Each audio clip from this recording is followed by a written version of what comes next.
Така, сега това е мрежовия ток от към 230 волта мрежовото напрежение и формата на тока на токоизправителя.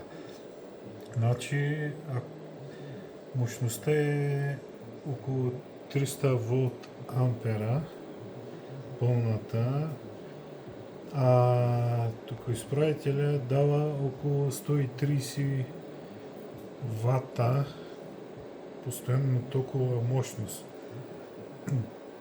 Тук не може да сметнем точно колко е активната мощност консумирана от мрежата, защото формата на тока е много особена, както виждате. Да покажем тук измервателната постановка каква е.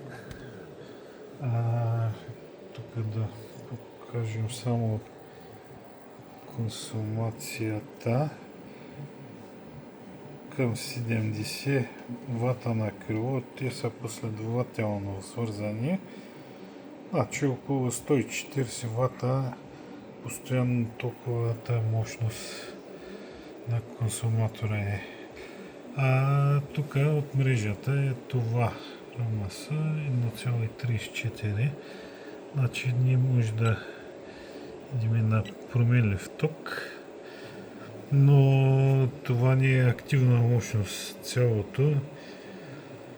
Ако приемем, че беше активна мощност, КПД е около 46%, което